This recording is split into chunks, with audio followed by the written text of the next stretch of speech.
Welcome, and thanks for joining us at the Grown-Ups Table. I'm Dave Patterson. I'm Dylan DeQuano.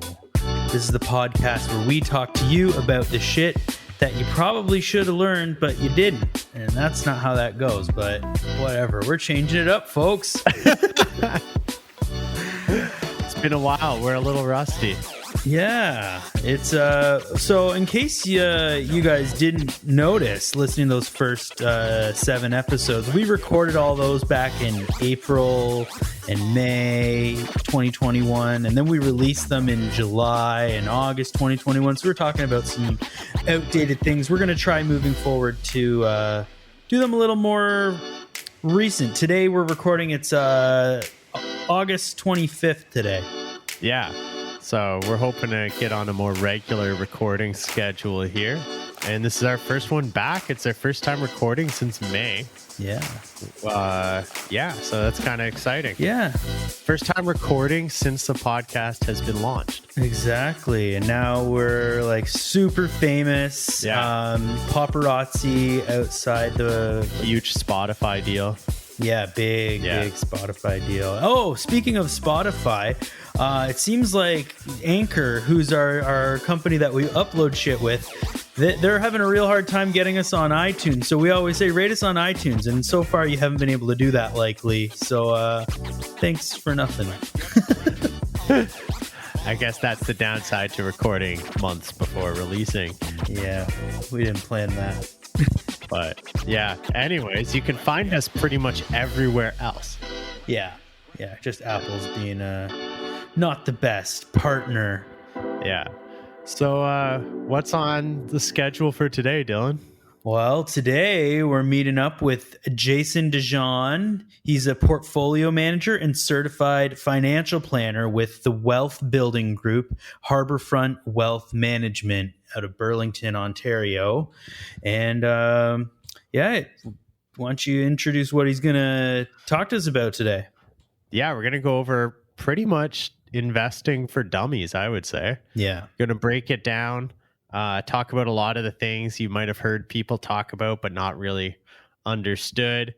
The importance of investing, how to get started in investing, barrier to entry stuff, all that good stuff so you can do what's best for you and your personal finances.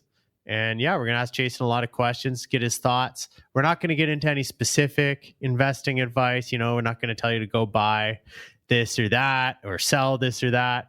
But we're going to kind of go over the basics of how you can start to move yourself forward financially.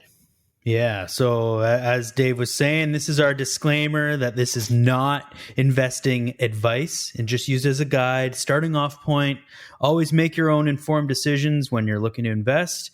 Markets change and your decisions might change, and just work within your own budget. And we recommend speaking with an actual finance professional yourself to make those kind of decisions, not just like, hey, they said that maybe this one thing would be good to do and I did it and now I don't have any money. Yeah, we're not telling you to do that at all. Yeah, we don't want to get sued by one of our 4 listeners. Yeah, that wouldn't be ideal for the start of this. We'd be down to 3. Yeah. Well, what have you been working on lately, Dave?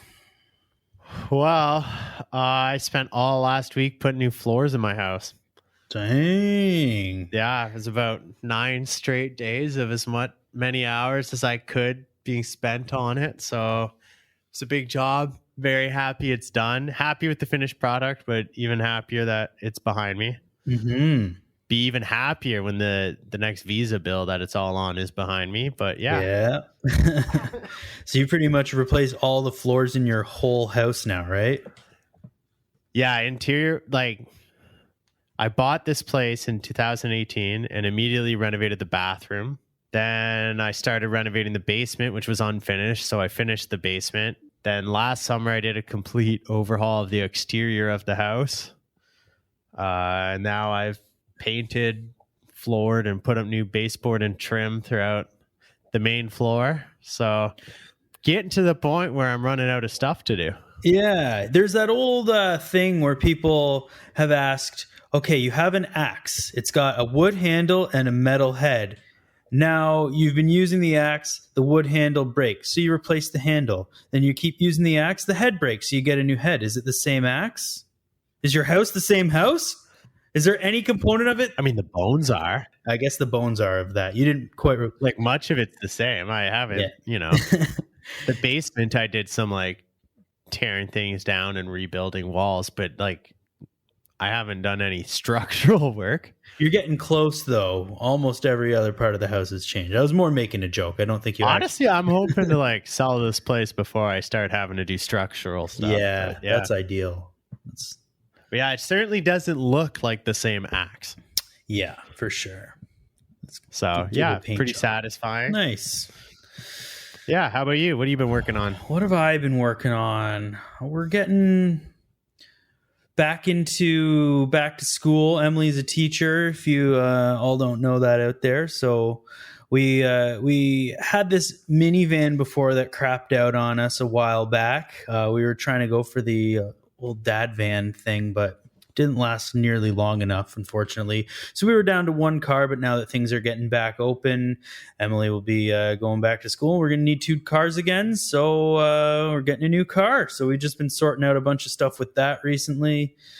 We're getting a 2015 Ford Edge from Emily's parents, a little hand-me-down car, which is a pretty decent hand-me-down, gotta say. Yeah, no kidding. Yeah, it's got like no kilometers on it because her parents don't drive very often because it's been COVID and they're above the age of 70. So, So you went from a dad minivan to a dad mini SUV.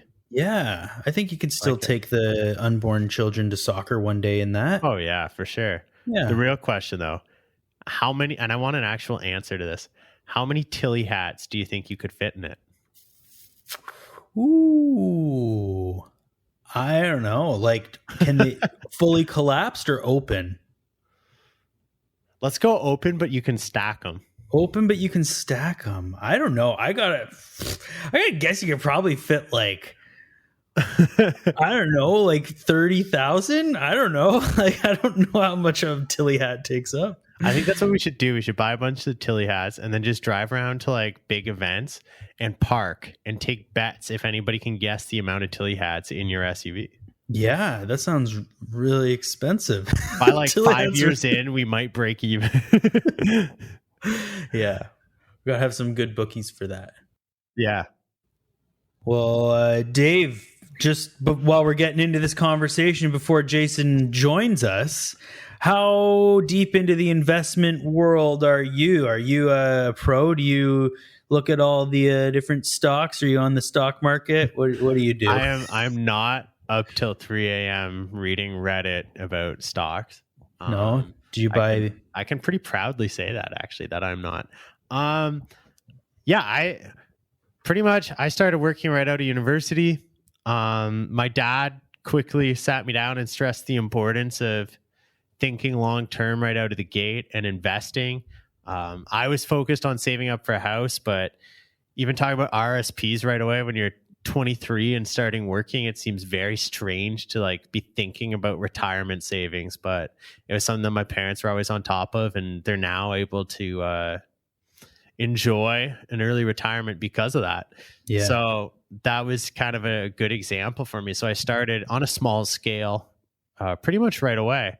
And I'm not like, I don't do direct investing, but through my bank, I'm invested in mutual funds, primarily index funds. And so investing is something that's very important to me. It's important to me to put away as much as I can of my income, and to think long term and to kind of build that financial freedom that I might be fortunate enough to have one day. Mm-hmm. Yeah, I hear you. How about you, Dylan? I would say I'm probably less. We have a financial advisor who we go to with our bank, and we just sit down with them twice a year and kind of go through like our income and where we're investing our money with mutual funds and stuff like that. And obviously I still have some student debt that I'm trying to pay off after all this time. It should be paid off by the end of the year or next year anyway. But But yeah, I mean, with our works and stuff, we've got like lucky enough to have an RRSP with my work and lots of like investing where my company matches stuff like that too, which is super nice. Yeah, absolutely. So I'm definitely lucky that way. But myself, I don't really know a lot about it specifically. I don't know anything about investing in stocks really. So I'm excited to talk to Jason and just get a little bit more of my own knowledge base up just about even terms used and what's going on and what kind of things to look out for. But I mean, it's always been important to me as well to know that you're setting yourself up and try to put some money away, because once you stop working, where else is it going to come from? You know? Yeah. Are you just going to work forever? I don't want to work forever. Well, in my situation too, you know, I'm in a small business. Mm-hmm. There's no company pension plan. Yeah. And a lot of variables come with being in small business. And I know some of our listeners are in similar situations or working as consultants, independent contractors, various jobs where you don't have necessarily the long-term stability that you might want. So I know for me, it was very important right away to kind of think about that and make sure that I was putting away and investing what I needed to be. Just so that worst case scenario, you're going to be okay. Yeah, for sure.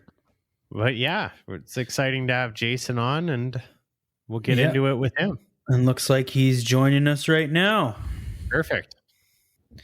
All righty. Welcome to the show, Jason. How are you doing tonight? I'm excellent. How about you guys? Doing great. Cannot complain. Good to be back. Yeah.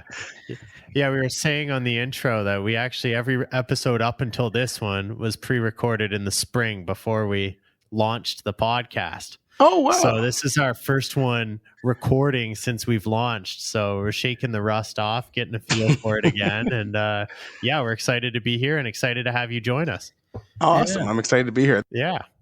All right. Well, why don't you give us a little introduction about yourself and what your background is in investing and how you got to what you're doing now?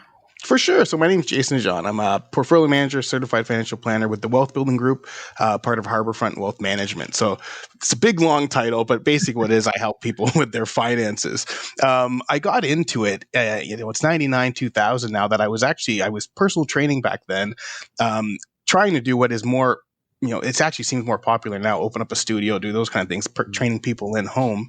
And it was a struggle because it was constantly trying to find new people to kind of fund this funnel. And I would do in-home training. I was working at a gym, and I had a friend that was working at a bigger investment dealer. And he said, you could build a client base and help people with their finances, because typically the personal trainer was the first thing to go when they were looking at their budget. And you can kind of grow that client base that way. So that was my first dive into investing. So I went into it, and to get into the industry, and we can probably talk about that at some point, there's not a lot of requirements in terms of licensing, but you really don't know what you don't know when you first start. So I tried to get all my buddies who are the same age as me to invest, in their parents, and that didn't take off like I thought. So I moved to some of the bigger banks, and then I went on my own independently or with a partner. More recently, 7 years ago, I was with the banks and just kind of realized that it was to give the advice and the service I wanted to give, I needed to be running it as an independent shop. So then I moved out on my own again. But it started out while I was 40 pounds lighter, better shape, and I was training people, not with their finances, their fitness. Well, it seems like there's probably a lot of parallels between those kinds of things. For sure. Yeah, definitely. There's that whole wealth and health thing, right? You need both of those really when you get to retirement. Everyone has examples of people who have money and they can't spend it because of illness or sickness and things like that. And then there's people who look like they're living the dream, but they don't have any money to spend on the things that they'd love to do. So there's definitely a mix. You got to look after both of those. True. Absolutely. Yeah. And another common denominator in just a passion for helping people too. Yes. And yeah, reaching definitely. Goals. Yeah, for sure. Awesome. Well, before we get too deep into the conversation, we do this every week with our guest. What are we drinking tonight? I am drinking, so it's a Glenfiddich, a 12-year-old Scotch. Yeah. Beautiful. I'm going to try not to drink it too quickly, or I might ramble on a little too much. That's perfectly all right. I'm doing a little 2-finger pour here. Yeah. Is that how you do the two? When you do was it the Simpsons that they did the? Yeah. I like that. I'm Good drinking stuff. the Tomatin Highland single malt Scotch 12-year age and bourbon and sherry casks. So Perfect. pretty Fancy. tasty. What about you, Dave? I've got a classic Johnny Walker Black bottle I need to finish off, so working away on that. There you go. Excellent. That's All a right. good bottle, though. Never a bad thing to have in your shelf. Yeah. All right. Cheers, guys. Yes. Cheers. Cheers. All right, Jason. Oh, sorry. yeah. Go ahead, Dylan. Oh, no, go. You go ahead, Dave. Well, I was just going to say, we're going to start off with a very wide and general question that I'm sure you get asked and is brutal to answer, but hopefully we can narrow down throughout the conversation.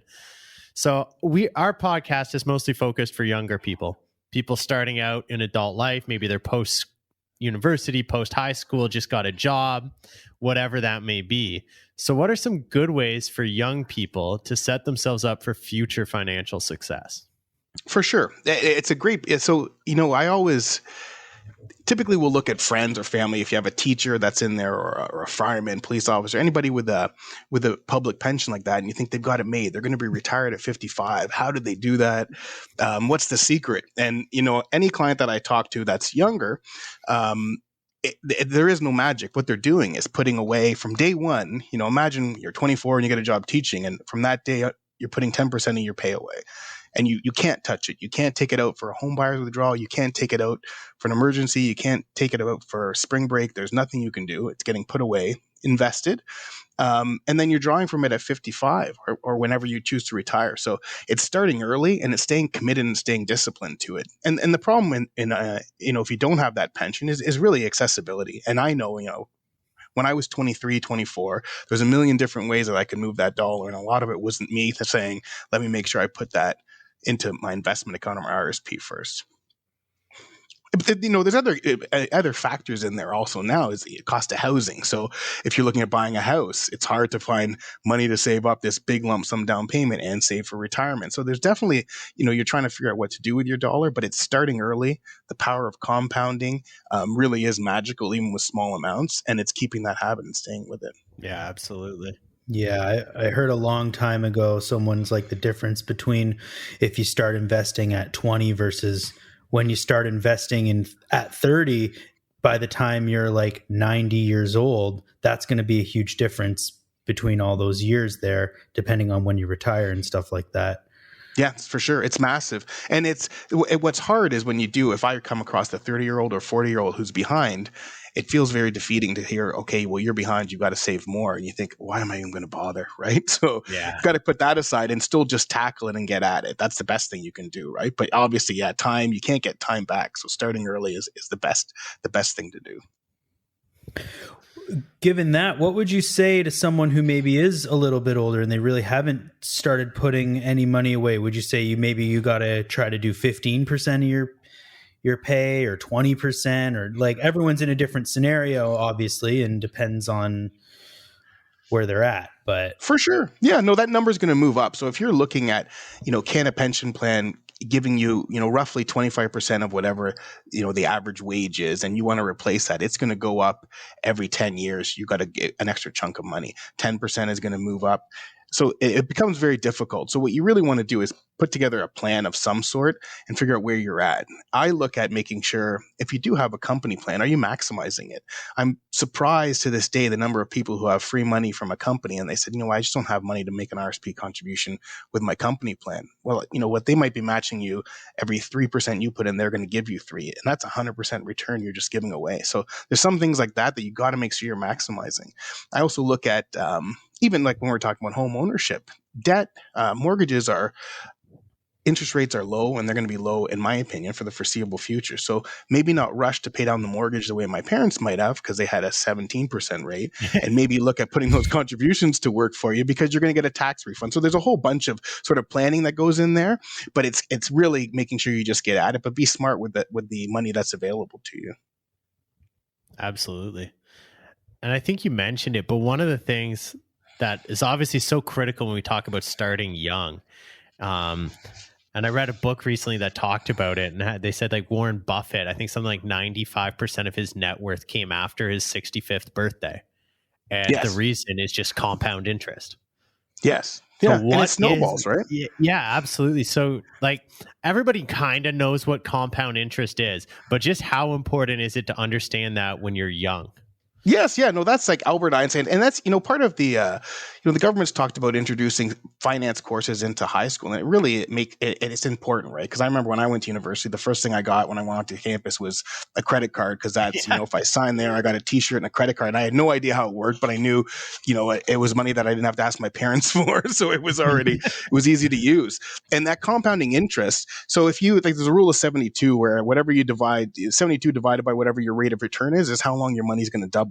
But if you look at that, it just takes little amounts. So if you have $100 and that grows 10%, it's 110. Well, that 110 grows another 10%. It's moving up. So it's no longer just $10 you're gaining on it. You're gaining $11 on that. So it keeps going on and on and on like that.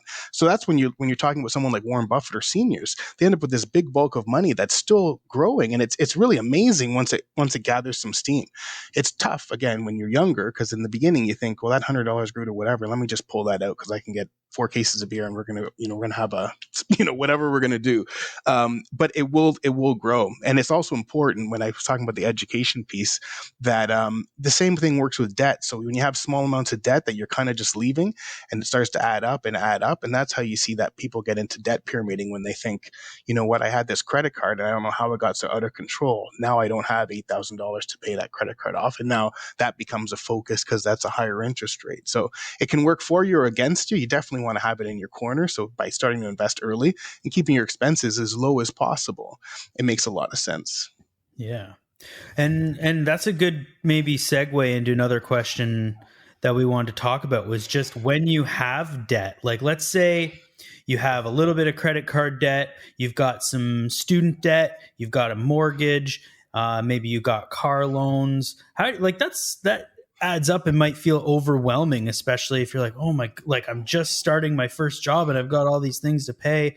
Like, how do you tackle, what's your order of attack on that? Yeah. How do you and so the way that I would normally, you look at non-deductible debt typically as anything that you're not getting to write off the interest. So student loans, you can write off the interest. So typically people will kind of put that off and think, okay, I can keep paying that. The rate's not too bad. And I'm deducting that interest. So it's helping my taxes if I'm, depending on my individual tax bracket. Mm-hmm. Mortgage debt, again, there's that sort of argument where you've got to live somewhere. So, and that's typically a lower rate. So I start generally with the highest rate debt first and work your way through that. The only time I kind of would deviate from that is if you've got something small. So if you've got a credit card that's $11,000 at 20%, and you've got another credit card that's $2,200 and it's at a bit lower rate, maybe just pay that one off so you can get it over and done with and close out that card. Yeah. But typically tackle the high interest rate debt first. But it's important to know what, like I said, with the student loans, you can that interest is actually deductible. So you also want to make sure you're keeping an eye out. If you look to consolidate that, you're losing the deductibility. So if you think, okay, I'm going to put that into my mortgage, I might not be able to deduct the student loan interest anymore. Right. That's worth knowing. Yeah, it's one of those things also, student loans are tough because more and more people are coming out with student debt. And I kind of, there's, I think it was Kevin O'Leary that said that you really want to look at the, what you're getting with that return on your investment. So I'm a big proponent of education, and most people are, but you really have to be specific with what you think you're going to do and what you think you're going to get out of it. Just to go to school for 4 years and have a good time is a great learning experience, but is it necessary? I don't know what you learn. No, it's a learning experience, but you have to really be, conscious of what am I going to do when I get out of this? What's my path afterwards? Because I might come out of it with debt. It might be a situation where you've kind of paid the whole thing with loans, or maybe just a portion of it. But it can be a challenging situation. Again, like you're saying, do I pay off my $30,000 of student loans? I'm trying to save for a house, and then I've also got this guy telling me I need to put money away for my retirement early. It doesn't seem like it's going to happen. I'm going to have to put that, the optional retirement part on hold until I get a hold of these other pieces. So would you recommend then, even if you have some debt coming out of university, putting something into a long-term investment, even if it's a small amount, or would you prioritize the debt before getting started? in investing? No, I would still get started with investing. It's a psychological thing to me. I think when you see something sort of sitting there and growing, it's a feeling of accomplishment. When you're paying off sort of spending or school debt and things like that, sometimes it doesn't have the same feeling. It's nice to see your balance sheet shifting and watching your debt get paid down and watching your assets grow. So I do prefer putting something away. Depending again on the situation, might not mean you're putting a ton of it away, but just something so you get that savings habit started. And do you have a rule of thumb for, like, I think you mentioned 10% earlier. That might obviously that's a number that shifts, but do you think that's kind of the number where you should just get comfortable with doing that and live within the means of just don't even think about that 10% of your paycheck? For sure. Definitely. I think when you're young, especially if you're 25 and you start out and you can just put 10% of your gross pay away and not even think about it, it makes a ton of sense to do that. Get in that regular habit because you won't have to increase it to these bigger numbers later on as you're accumulating. Now, it gets trickier now because back when they kind of came out with the wealthy barber and David Chilton had his 10% rule or not 10% idea, there wasn't tax-free savings accounts. So you do want to think about, if I'm working as a waiter right now and I don't have a large taxable income, do I necessarily want to put it all into an RRSP? Because it's going to give me a tax deduction. Well, I might not be paying a lot in taxes for whatever reason. Maybe I'm not reporting a lot of that the tip income or whatever it might be. But you want to look at your tax situation. So you still want to set that savings habit, but it might make more sense at that point to do a tax-free savings account. Yeah, absolutely. And people talk about tax-free savings accounts and RRSPs and RESPs and stuff like that. And obviously, they all have different functions. Because you're saying there was a time before the tax-free savings account. Why did they introduce that? Yeah, it was a pretty new thing, right? 100%. Yeah, it's so RSPs were 1957, I think, and the general idea was to help encourage people to save for themselves. So the idea was you're putting money into it, and we're giving you a tax deduction at your highest tax bracket. If you're around, some seniors, you hear them say it's the worst thing I ever did. I'm getting taxed on the money now when I get it out of my account. It's not fair. And what they're forgetting is generally, they got a refund at some point because of that content, but the refund gets spent and forgotten. But an RSP always makes sense if your income is going to be 50, generally I say over 42,000, 43,000, and if it's going to be lower in retirement. That's what you're looking at. You're looking at the spread between my retirement income and my employment income right now. So that will always make the most sense to me, unless for some reason you're at a lower income bracket, and then it won't. I still say, though, even if you do that, so in the perfect world, if I was describing it, if you had, this a couple, they've got kids, you would put it into the RRSP, you get a tax refund. That tax refund you'd put into the registered education savings plan for your child, because the government, after every $2,500 you put in per year, they're going to give you 20%. So again, it's free money, regardless of the return. Now that program still has tax sheltered growth. So you're still getting the advantage of putting the money invested and watching it grow, but you're also getting a free 20% from the government. So in the perfect world, I would say put your RSP contributions in. When you get the refund, put that into the RESP. And if you have extra, put into your tax-free savings account, because that money is going to grow tax sheltered, but there's no deductions for it and there's no enhancement to it other than the tax-free growth. But not everyone has enough money to do all those things, and it's priorities, right? We in our office, we do about 1,200 tax returns a year. Part of it goes toward the tax research, the money goes towards charity. So we have a lot of non-clients that come in, and a lot of times people spend more on sports than they do on their kids' sports than they do on their education savings or their RSPs. So some of that's an education piece, and that's why sometimes your advisor isn't always the guy you love to see, because sometimes he's giving you some hard advice, right? Similar to the personal training kind of thing. Sometimes you're hearing something you don't want to hear. Like you want sort of that bias confirmation, like I should spend money on hockey, right? He's going to the NHL, and you think chances are slim. Make sure you put some money into some education savings. So, it makes for those kind of conversations, but that's financial coaching that goes along with that. But that would be the perfect world. But, the most important thing is to know that RSPs still do make a lot of sense for people. Now, if you came and said, in my other scenarios where you've got a big public sector pension, you probably don't need to add money. This is a generalization without looking at a plan. You don't need to add money because you already have a substantial amount of your income being drawn from a taxable source, which would be your pension plan. So you're probably covered in that scenario. Cool. And back to RESPs, this is just kind of a general question, maybe a nonsense question, but I'm not a parent yet, but I plan to be one day. Am I able to open an RESP for my unborn child just for the future? Like thinking now, like I want to start putting away money for my kid that one day will need it. Like, yeah. No, that's a great thought. And it'd be nice. Most parents thought that way.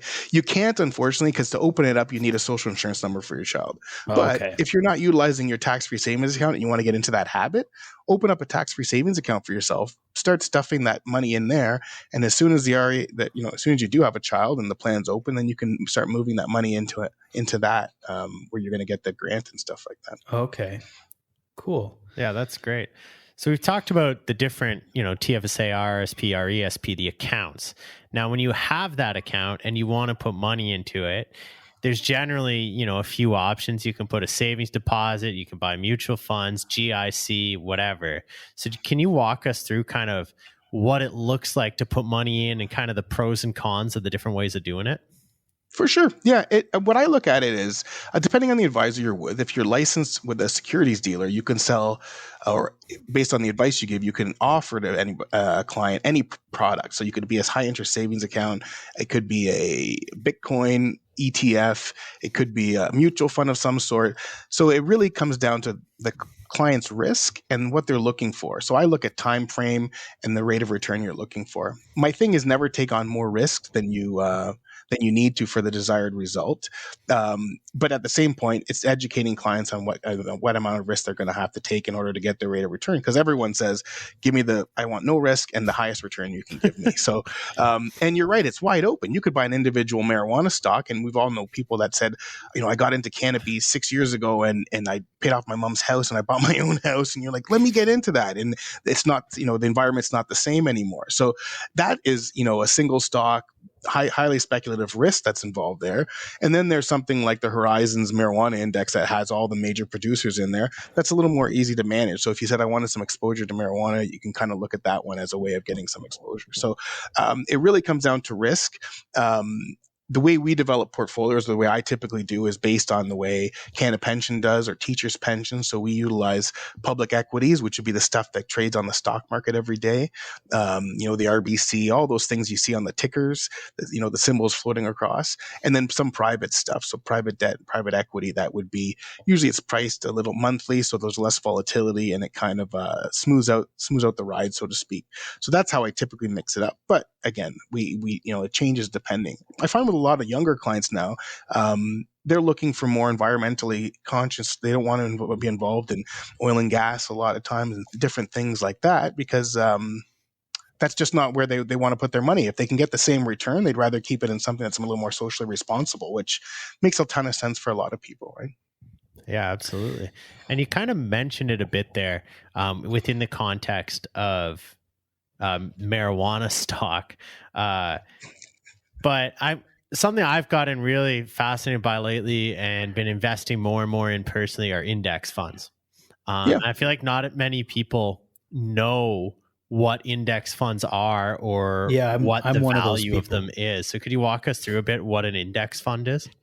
Yeah, so an index fund, and that's an industry that's growing also. Before it used to be, do you want an index that mirrors the Canadian stock market? Do you want an index that mirrors the U.S. stock market? But now there's some very individual ones. So you can pick one that covers travel and leisure. So if you thought, with COVID, that index has really been hit, I want to invest in an index that just covers that. So you can get very specific while still being somewhat broad within that. So an index is just, depending on it, it's equally spaced out over securities that are covered within that particular investment index. So if it was Canadian dividend payers, it would cover off the banks, some insurers, and some oil producers.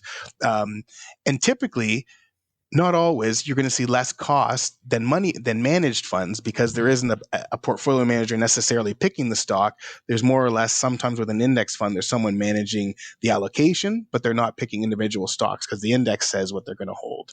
So that's where you can kind of see a lot of times it's if you are investing, if you're putting, when you're putting the money in the beginning, sometimes it's easy to just put in and put, here's $100 and it goes into this broader index. I know I've got myself covered. Absolutely. Right.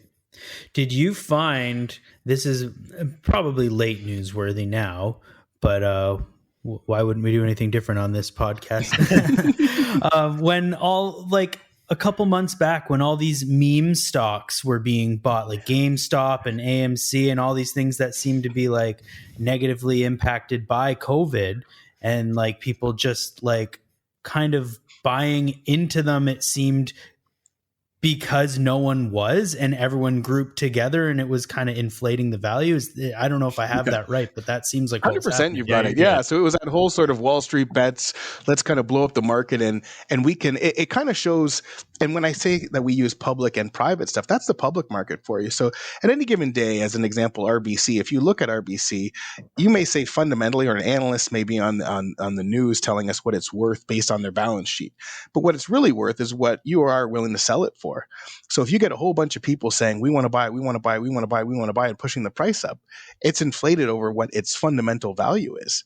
But there's someone on the other side of every transaction buying or selling. So there's someone making money off of that, even though it's not necessarily worth that much. So, I find it very interesting. Definitely makes, clients ask and say, should we be taking part in any of that? And, it would be great to, but you never know where the top of that is. And, maybe if you had some inside information on what the next sort of meme stock would be, but it just goes to show how the public can influence the price of a stock by buying and selling like that, or shorting it where they're kind of, putting an option to sell it on there.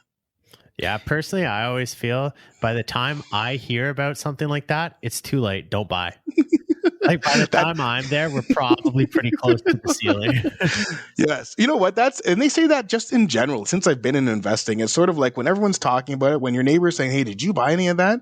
You go, you know what? It's or if your mom asks you about it, did you? You're like, oh, it's too late. My parents are talking about it. And it's generally true, right? When that news, because the market is very inefficient. So, you've got to believe that there's people that are much smarter than me who are analyzing and looking at trends and patterns and valuations of these things all the time. So when I watch something on Bloomberg or BNN at the end of the day, I'm watching it with the general masses. That information is old in terms of, the whole investment and the street, but it definitely makes for an interesting conversation, though. We're always talking about that kind of stuff, right? Especially those meme ones. Yeah, for sure. And I remember back in 2012 or 2013, I was in university. I was working in a Krabby Joe's restaurant in Waterloo, and the kitchen manager there was talking to me about Bitcoin. And that was the first time I'd ever heard about it. And he was like, oh, I'm buying all this stuff. It's going to be the future, and it's going to be worth something. And you can buy so much of it right now for nothing.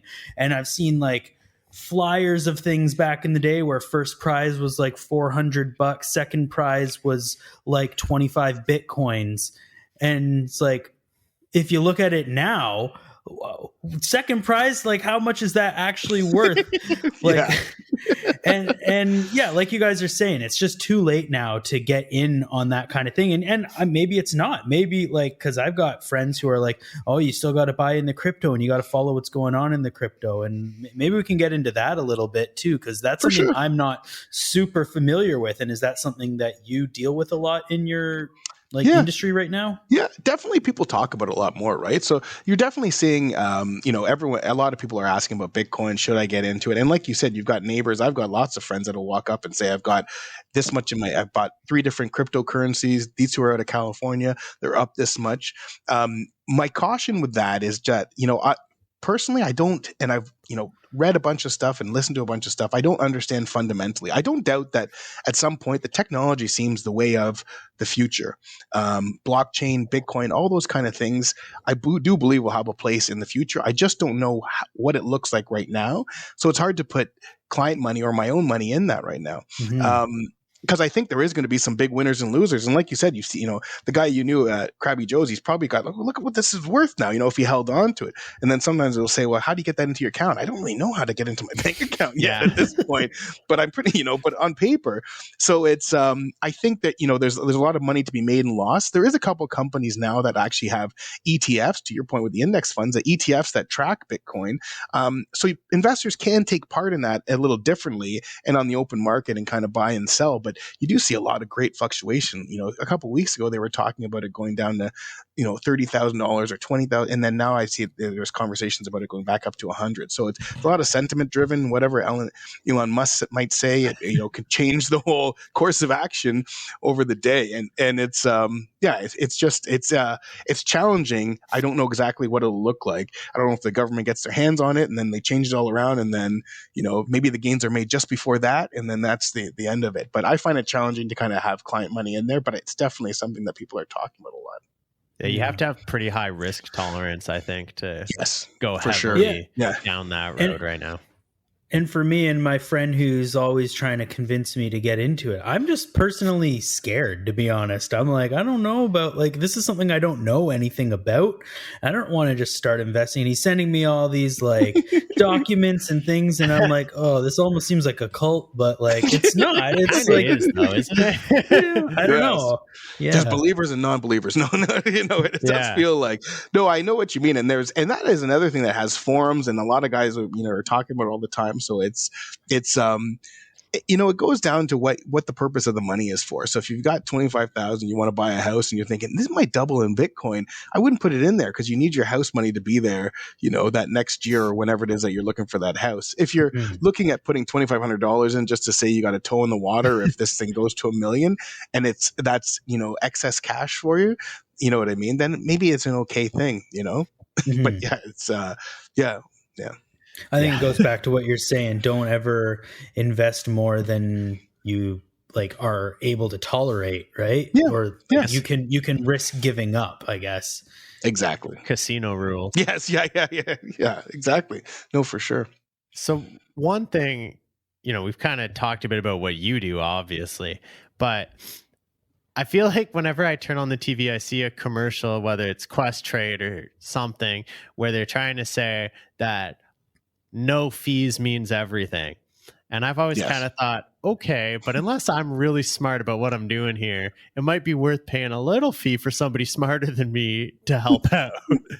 So what's kind of like, when should somebody go to somebody like you? What is it that you do that provides that value? Because I feel like there's just this whole war on fees right now that's kind of all over the place. Yeah, and they always say that. I think that, you know, in the absence of value, fees do matter, right? So it is, you know, I always watch those commercials too. You see tons of them on sports stations and stuff like that, where it's, you know, like, you know, this, it's like, I had this baby, but like, I can't pay for two of you now. You know, I've got to pay for the baby. I can't afford my advisor. Yeah, it's got to be you. And it is, you know, you used to see a lot of them, and advisors, I think, were concerned about it. And advisors in general seem to be concerned about the sort of the robo advising world when you saw more and more going on with it. But it really was more of a push for advisors to make sure that you're providing value. So I think that, and I made Fidelity had you know, they looked at sort of, you know, the help that advisors giving asset allocation advice, tax advice, planning advice, and they put a number on it at about 2.3%.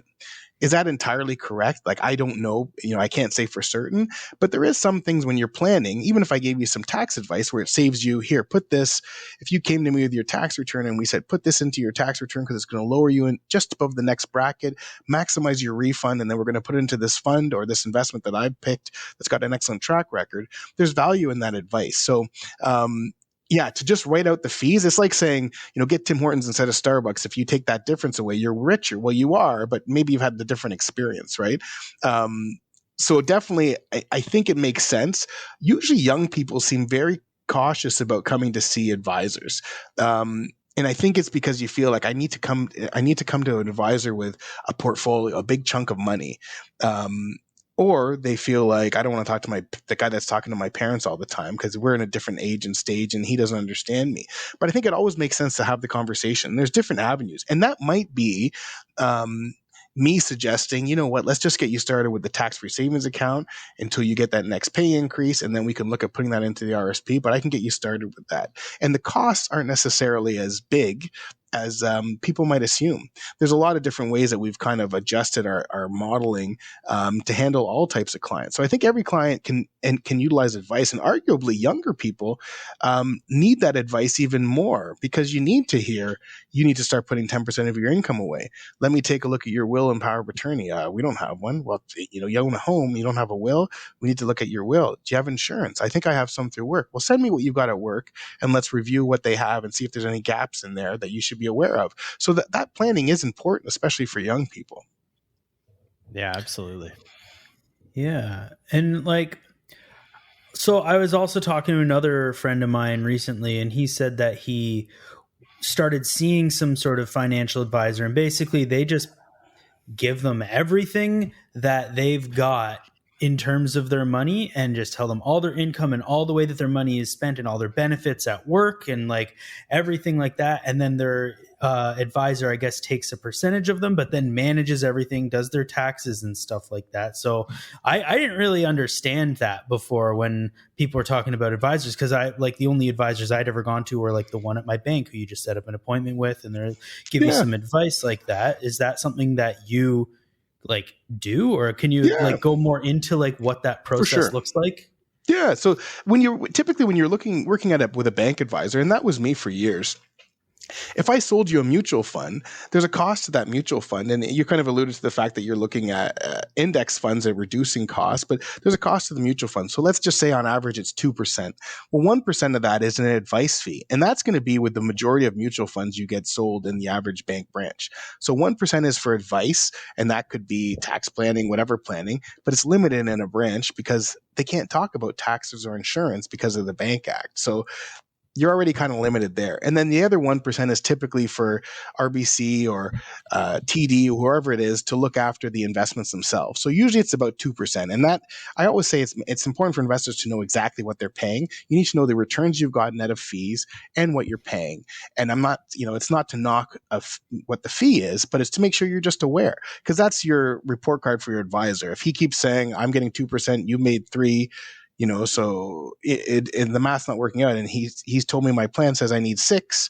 How is this going to work out? So that's the report card for the advisor. But independently, what you can do is look at advisors that either are fee for service. So you might have an advisor who says, you know what, my charge is $150 an hour or $250 an hour. Your plan, putting your stuff together, looks like it's going to take about 4 hours. Here's the bill, and here's my suggestion.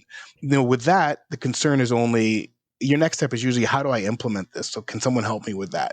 So then there's also fee-based advisors. So what we do is we charge a fee. So it's 1% as the advice fee. And the reason we use 1 is because that's competitive with the bank. The bank's charging you 1, but we look after insurance, taxes, all that stuff. So that 1% is going to cover off all of that stuff that we do for you. Actually, I shouldn't say that. Insurance is a separate thing. So if you end up getting an insurance policy, the insurance company pays, and your advisor will share with you how much the compensation is there.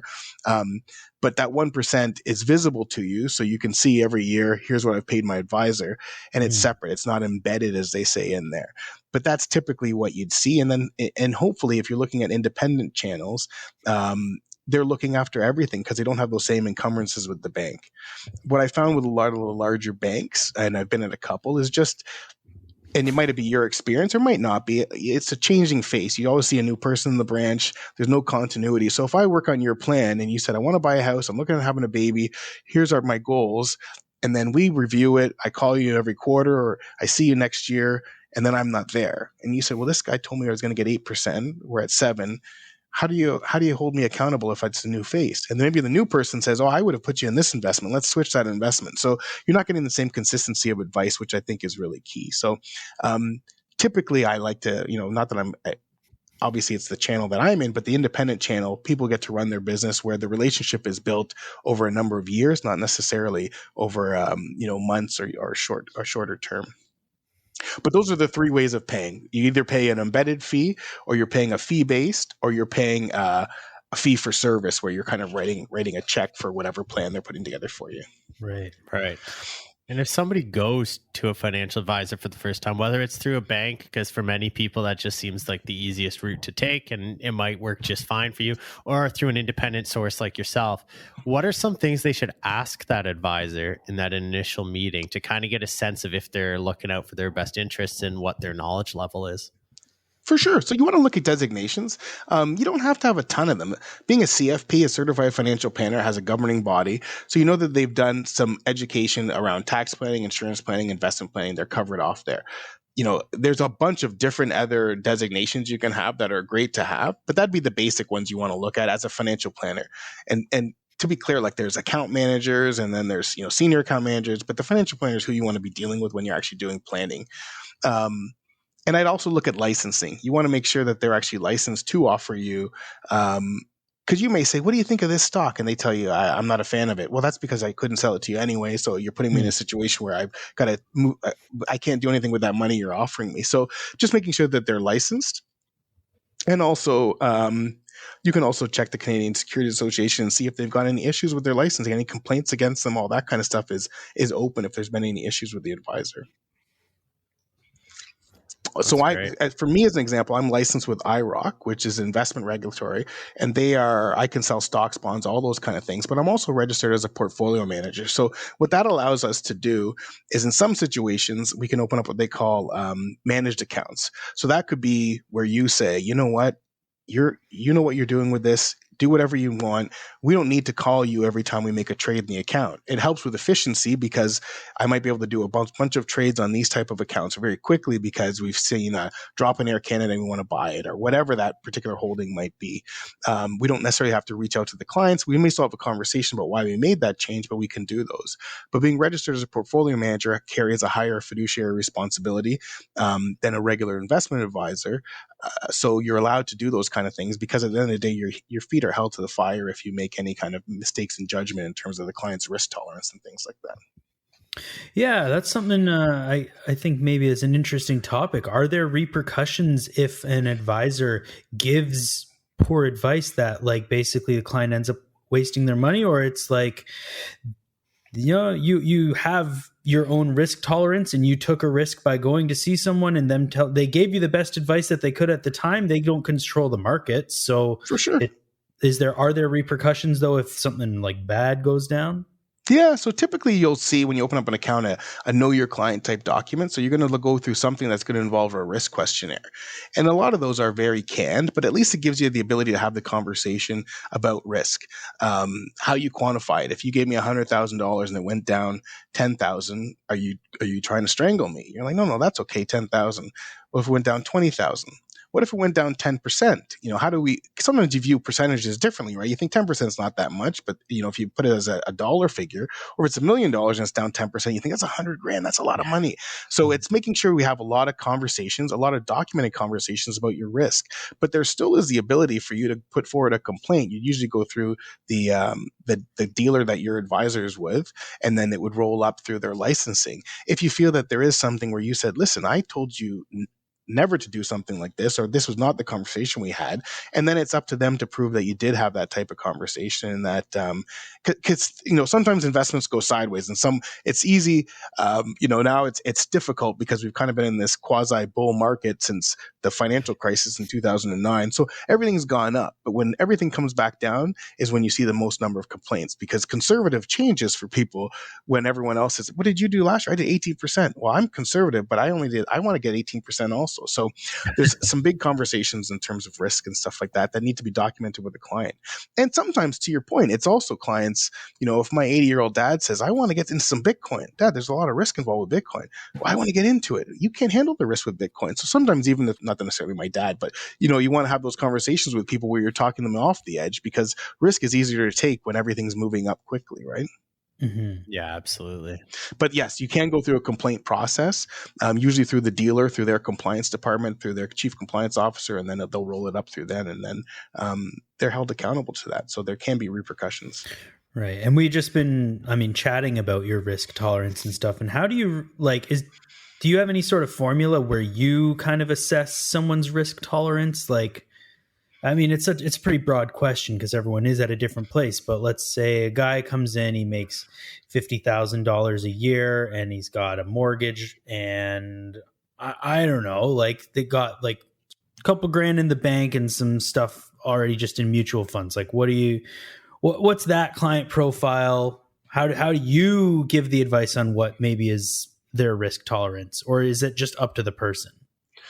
Yeah, no, you're right, because it becomes difficult because a lot of the sort of the scripted or canned sort of questionnaires will say if you have high income, you can have more risk, which isn't necessarily true. You might have very low income, but you're astute in terms of investing and you understand it and you get it. So those questions have to be answered. But I usually like to go to the next level with those questions and figure out, okay, like I said before, what is your real risk tolerance? So how do you feel right now if this is gone, if this drops, what's your plan? If you've got $5,000 you're looking to invest right now and there's nothing really put away for emergencies or anything like that, where do we go to if there's a problem with the roof? Are you going to need this money?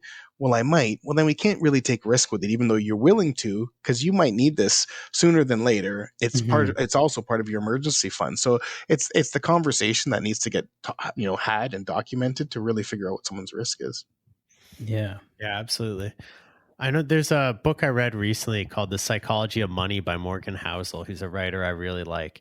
And he talks about how people, when it comes to investing and financial planning, it's so dependent on where you were raised, when you were raised, and like everybody has their own perceptions of these things. And one thing I've noticed is that my dad's generation is obsessed about talking about inflation.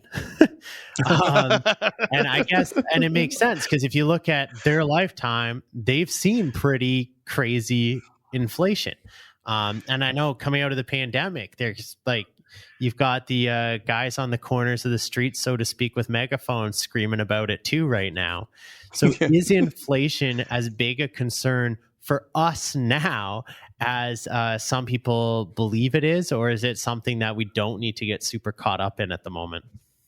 Yes. Yeah. No, that's a great question. You're right. Because now they're talking about, you hear hyperinflation and that sounds scary. And you're right. The older generations are talking about inflation and you guys don't know. And it's coming around the corner along with those, tripling and quadrupling of interest rates.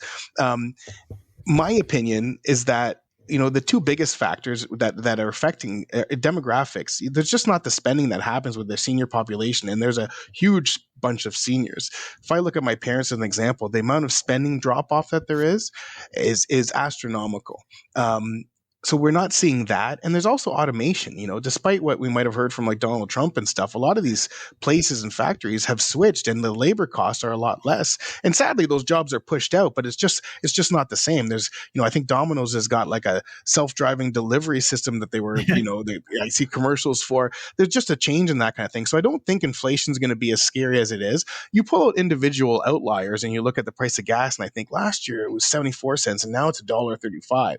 Things like that have gone up. And I've definitely noticed myself, when you're out, the price of meat's gone up and things like that. But I don't think inflation long-term is something that you really have to be fearful of. If I'm doing a plan, I still put the historical inflation rate in your plan. So we're still going to look at 2.5% inflation because, if I was looking at you guys at a young age, 30 years from now, even 2% inflation is going to have an effect on your savings. So you want to make sure you don't have that same dollar 30 years from now. But I don't think we're going to have to worry about a 10 or 11% inflation like we kind of hear sometimes. Yeah. So when you say that 2.5, because I feel like some people don't fully understand what that means. That's like if I have, 10 grand sitting in savings, that's going to lose 2.5% of its value every year.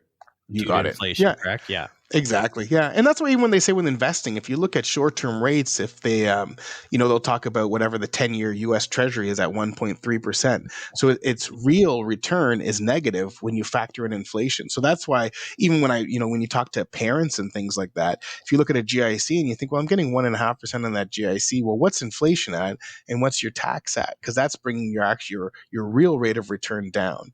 It's not just a net number. And even when we do planning, so if you're looking at 8%, we're going to take off 1 for your fees, 2 for inflation, and then taxation. So what's our real number when we're looking that out? So yeah, you're exactly right. Your money, if it's just sitting there, is losing. And what's, they call it, if you're watching the news shows, they call it TINA. There is no alternative. People are being forced into the equity market. It's because there's nowhere to put their money that's going to get them any kind of rate of return. Yeah, absolutely. So when you factor in, if you're a young person who's starting to make paychecks and you don't know what to do with them beyond case of beer and whatever other dumb stuff you feel like getting up to on a weekend. If you just put it in savings, you're losing the 2.5 on average to inflation, but then you're also missing out on compound interest. Exactly. Not to mention potential tax deductions if you're putting it into an RRSP. Exactly. So really get started. It's true. It pays to sit with someone and have the conversation. At least find out what you could be doing, what you're missing. A lot of the stuff is when I send a recap. It's only 3 things that you really have to focus on. It's not a lot, but it's just getting those started. And like you said, it might be every Friday. Just take $25 out and put it into this investment account. And we'll put it into this mutual fund or whatever we're going to put it into because, it's diversified and it's going to grow. And I'm not going to think about it anymore. And then I can still buy the case of beer and do whatever else I'm planning. But at least I've got that part of it put away, And then maybe, what's even better is if you get a pay bump the next year, we'll increase that 25 you're putting in. If you get another pay bump, put that in. Little things like that. You'll see that more so with education savings. Parents will be putting a chunk in, and then you can tell when their kid's birthday happens because they get a bunch of money from grandma and grandpa, and then they throw that into there. But it helps, right? It helps. Like you said, you're losing money, so start now, start early. Absolutely. I have kind of just a anecdotal question to ask you, just about your experience when COVID hit. What did you find was like the big thing that people were doing? Because that was, I feel like, was such a scary thing, and like markets changed so quickly, and just like kind of the whole world shifted right then. Like, yes. What trend did you see people kind of doing like around March, April 2020 when everything started shifting? Yeah, in markets, so I can remember, because not that I was never ever a non-believer, but I thought this felt like SARS to me. It's not going to be as bad as people thought. I'm not that I don't take things seriously, but I just thought we're safe. We're going to be okay. That's totally reasonable, Like I think everyone felt like that. So this is going to pass by in 2 weeks. We had nothing to compare this to, right? Exactly. And you're kind of thinking, do I get tickets to Mexico? Because right now it's cheap to go all inclusive. Maybe I'm going to get out of here. And what I found, and I've been through, the tech wreck and through the global financial crisis. And what I found with people is no one was talking about money. Everyone was so concerned about their health. They didn't even think about money. It was, are you keeping safe? Are you okay? That's great. You know what I mean? We're not going anywhere. That was the only, because we were making our phone calls, because March portfolios were down 20%. If they were invested in public equities, they were down 20%. So we're making phone calls to people, making sure they know we're looking after things, all that kind of stuff. And they were only concerned with their health. In 2008, 2009, it was, why is my portfolio down so much? Do we sell? What do we do? What's the strategy? This, when you're talking about the difference, was very much just about health concerns and things like that. It was a very different, and it makes sense because at that point we didn't know what it was, right? We didn't know if we're going to be around another 6 months. Who cares about my money? Like, I just want to make sure I'm, So that was the difference. And fortunately, markets came roaring back quicker than anyone expected, and they've had 2 great years. So no one was hurt that way. And in my industry, most people's portfolios are up from where they were, as long as they just kept where their money was. And most people didn't have enough time to think about changing it anyway. Yeah, that's true. Yeah. I think one thing, we kind of talked about it a little bit, but as we're kind of getting towards the end of the conversation, we talked about the importance of it, different ways to invest, how to get started. But if you're somebody who's really on the fence, or maybe you're just flat out scared of it or intimidated, or it feels like something you're not smart enough for, how do you get started? Like, how do you get off your ass, and whether you need to speak to somebody, how do you make that plan and get things rolling? Yeah, the best technology has kind of forced everyone to adapt. So I've done a number of Zoom calls where it's been a referral, but an intro to someone who's in Toronto. So everyone has the time now to kind of, even the way we're sitting here now, everyone has the time to go, let's jump on a call with this guy. I don't have to drive to the old brick and mortar's bank branch. I got a referral from this guy, or I've seen him on social media and things like that, and have a conversation with him. And I've done a number of those where it's just a Zoom call as an intro meeting. Here's my situation. What do you think I should be doing? So it's definitely getting that advice, but it's changed in that regard. So it's reaching out, setting it up. I always say work off a referral, because you can kind of get an idea of what the person's like, someone you can trust, and have what they what people call a fit meeting, where you're just kind of thinking, do I like this guy at all? Is he is he too stiff for me? Is he that old school kind of advisor, or does he understand me? And, I should also add, it's also realizing that when you're in this industry, you've seen every scenario. So what feels individually as, okay, I got to tell you, like, I got a real problem with my credit cards. What should I be doing? We've seen it all, right? So there's nothing that you should be embarrassed to share. And it's getting over that initial kind of apprehension and figuring, I need someone to help walk me through this. Because there is simple things, but it might just be someone taking a look at your situation from a high level and giving you that advice. Do you ever find that people come to you and maybe like don't give you the full story because they're embarrassed about maybe their spending habits or their credit card debt or something, and they're just like, oh yeah, this is how much money I make, but they don't tell you stuff? Or do people usually come to you and just give you everything? Because it seems counterintuitive to make the step to go and talk to an advisor and not tell them everything, but I feel like it is intimidating.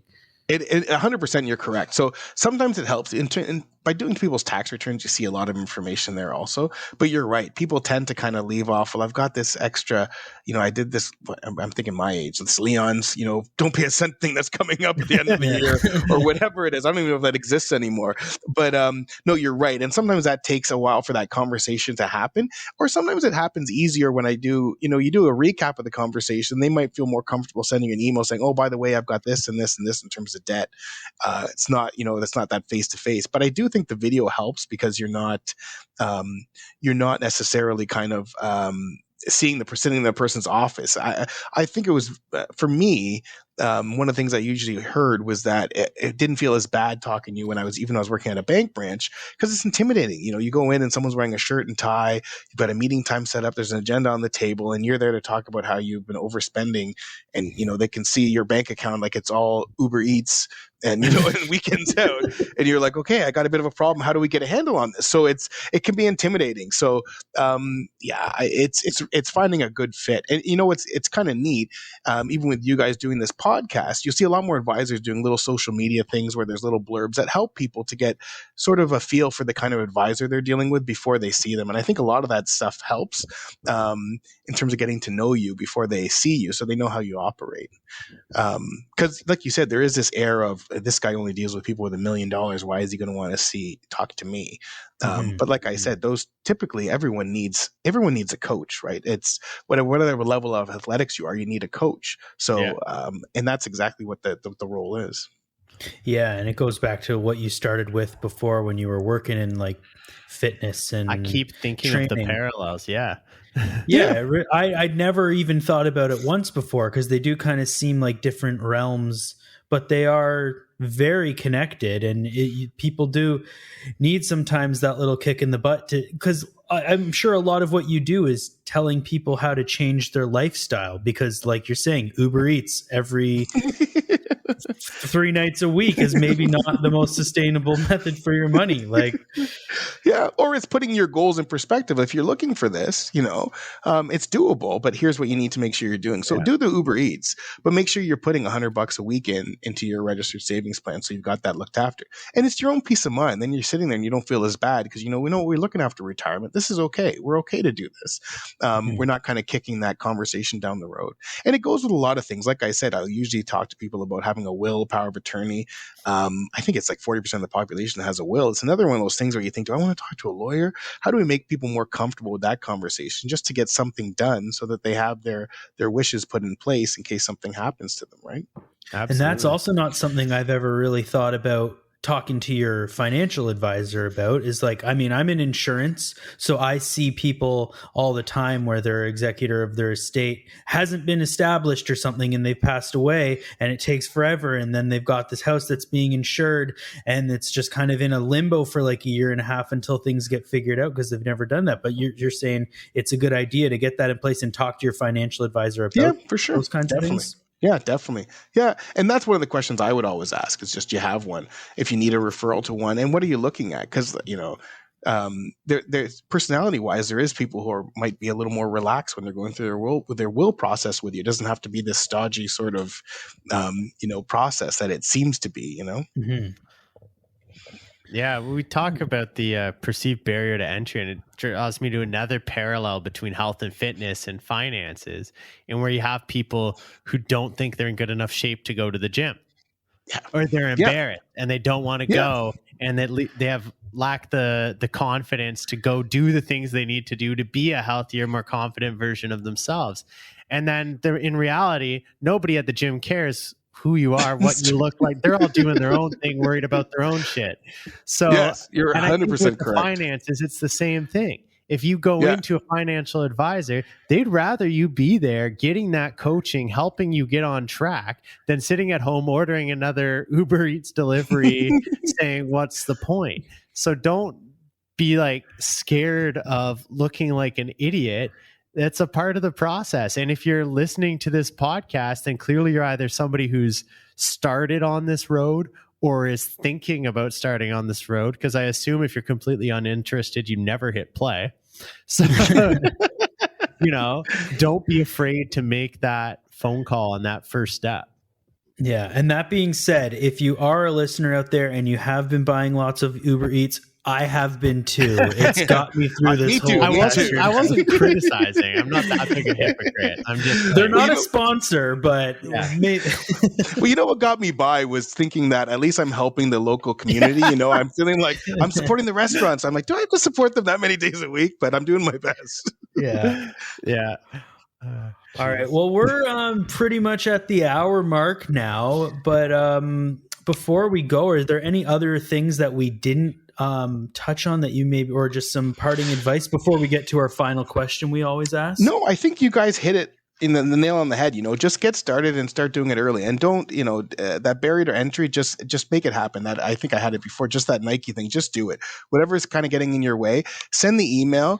I'm the to any advisor, but I'm the king of the gentle nudge. So if you send me an email once I've got you thinking you're interested, and then you say, oh, I'm busy right now, I'll keep asking you, hey, you know what, how's now? Why don't we set up a call? Because like I said, you don't have to drive down. It doesn't have to be a Friday and you're taking time away. It can be whoever's involved in your planning decisions, getting in front of the computer and having a quick meeting just to say, here's where we're at. You think you can help us? What should we do? We appreciate the advice. If you don't like the person, that's the commitment you've made, is just a meeting. So it's best to just start at it, get some help now. And sometimes, like I said, it's simple things. Don't pay off the student loan interest, start a little bit of a savings plan, things like that. It can be very, very easy. Great. That's awesome. Yeah. I think my main takeaway is just get started. Don't wait. If you're not doing something about it now, start tomorrow or sometime this week, but don't hold off too long, because the sooner you start, the better you're going to be. Well, it's like the financial, same thing with the fitness aspect, right? It's kind of like, it's my cheat weekend. I'm going to start on Monday. On Monday. It's just, start doing something. It doesn't have to be perfect. Maybe just start going for a walk 3 times a week, and that's better than where you were at, right? So. Amazing. That's great. All right. Well, do you want to take away the last question? The question we ask all of our guests, Dave? Sure. One thing we ask all our guests, besides what are we drinking tonight, is we talked a bit about the Uber Eats and the pandemic stuff. So what have you been streaming lately? What have I been streaming? As much as, can I go off of the streaming? So I watch as much as we can. It's all, but I am, since Cineplex has that the monthly membership. Yeah. I am at the movies all the time. So I've seen, I think, everything that's out almost to date. Nice. Almost. Yesterday was The Prodigy. The weekend before that was Free Guy. It's been everything. So I'm saying go to the movies. if you're comfortable, obviously go to the movies, because I still think the movies are great value for what you're getting there, right? You get that theater experience, and I enjoy it. And I would say I've gone to, in the past month, 4 movies, which yeah, they're the first movies. Movie theater guy. I love going to movies. Perfect, a man of my own art. Yeah, and it is so fun to be back, and now's the best time, because when you go into the theater, there's maybe 30 people in there. There's no one. You're not going to have someone sitting right beside you. Yeah, there's no cell phones going on right behind you. It's not a packed theater. It's perfect. It's reserved seating, which everywhere. You don't have to just be in the VIP, so it's perfect. And movie theater popcorn has never tasted so good. It's true. I agree.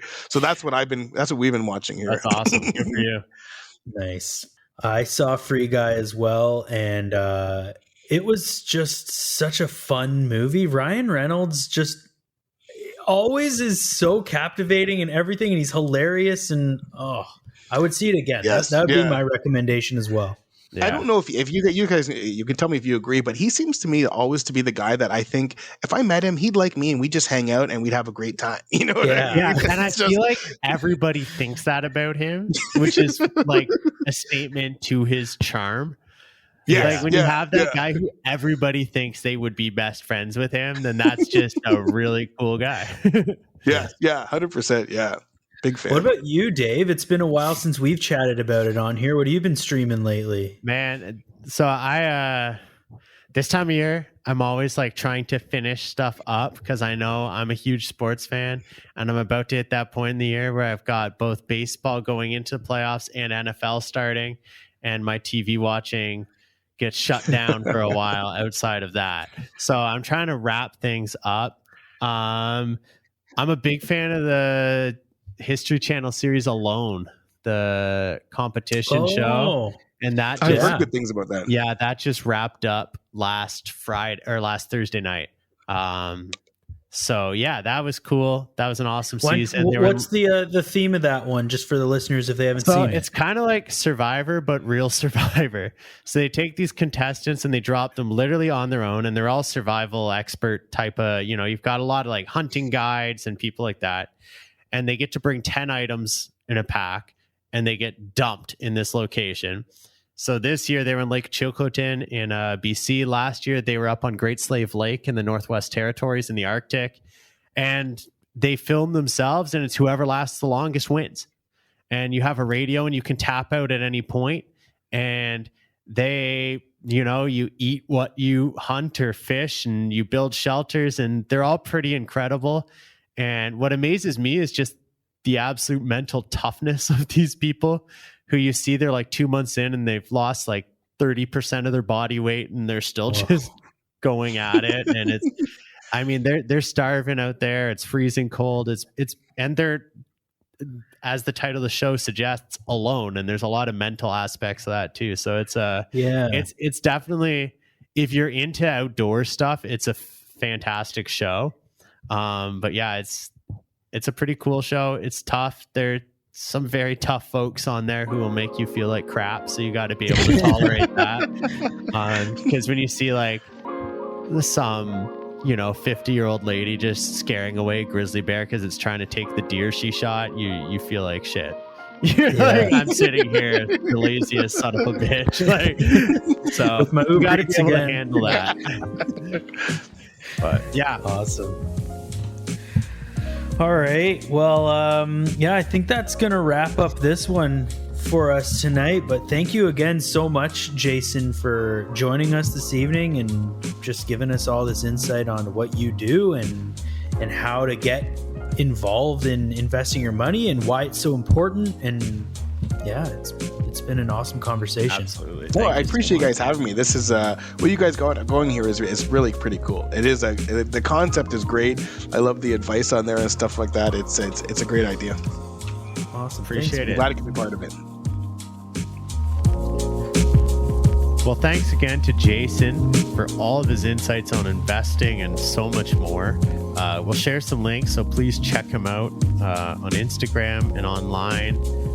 Hell of a smart guy, really great guy, and just a guy who has a passion for helping people, as we talked about numerous times. And that's the kind of guy you want in your corner when it comes to this stuff. For sure. I mean, we'd never met the guy before, and immediate connection, just super friendly, easy guy to talk to. Yeah. Like Scotch helped, but Scotch does always help. It's like 98% him, though. Yeah. 2% Scotch. Yeah. Well, next week our guest is Erin Farrar. She is a dog groomer, and she's been doing this she had a career shift a while back, but she started grooming dogs, and she does some amazing work. And I know that this is something you're interested in, Dave, because you had said you've been grooming your dog, Leia. I've been grooming my own dog since COVID, with mixed success. Yeah. So I know I have questions. And I'm sure she'll have some guidance for me. Yeah, it'll be a different kind of pace too. Like dog grooming is something that like most people who have dogs need to get done at some point, but maybe there's some stuff you can do it on your own. Maybe there's stuff you really shouldn't, and like just learn about different types of breeds and what kind of maintenance that they need. Maybe if you're thinking about getting a dog, that's a consideration you need to make. Absolutely. That's definitely been one for us. I know Emily and I both grew up with golden retrievers and love them to death, but we're never getting one just because of the maintenance and the hair. Yeah, the shedding. Yeah. Yeah, totally fair. So that should be a fun one. So come back and check out that one. In the meantime, we've got our new website launched. I'll let Dave introduce that because he's been the one who actually does anything on it. Oh, well, now if it sucks, they know it was me. Well, they knew it was one of us. Yeah. Well, I know that. But yeah, you can find us online at thegrownupstable.ca. And if you got... Oh, go ahead. Oh, I was going to say, I can see that we have had listeners as far as Russia now. Whoa. Yeah. I don't know anyone in Russia. Neither do I. Russian. So that's pretty cool. Bots. So they might be confused by the .ca. We are Canadian. So check it out, thegrownupstable.ca. And you can find our email address there too, thegrownupstablepod@gmail.com, just to keep you on your toes after I made that whole statement. So you can send us an email if you've got any questions, anything you think we should talk on the show. Maybe you're an expert on something and you want to come on the show. Hit us up. Maybe you invested all of your money in Dogecoin and now you've lost it and now you want to yell at us. And we already put the disclaimer in the beginning. So, but yeah, send us whatever you got. We'll take it. That was basically an open invitation for Elon Musk to come on the show. So hit us up, Elon. Elon, how's space?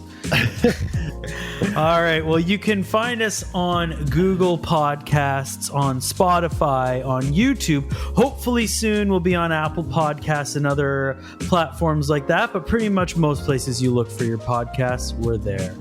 Be sure to give us a follow, like, and give us a rating wherever you listen to our podcasts. Stay tuned for upcoming episodes, and we'll see you again at the Grown-Ups Table.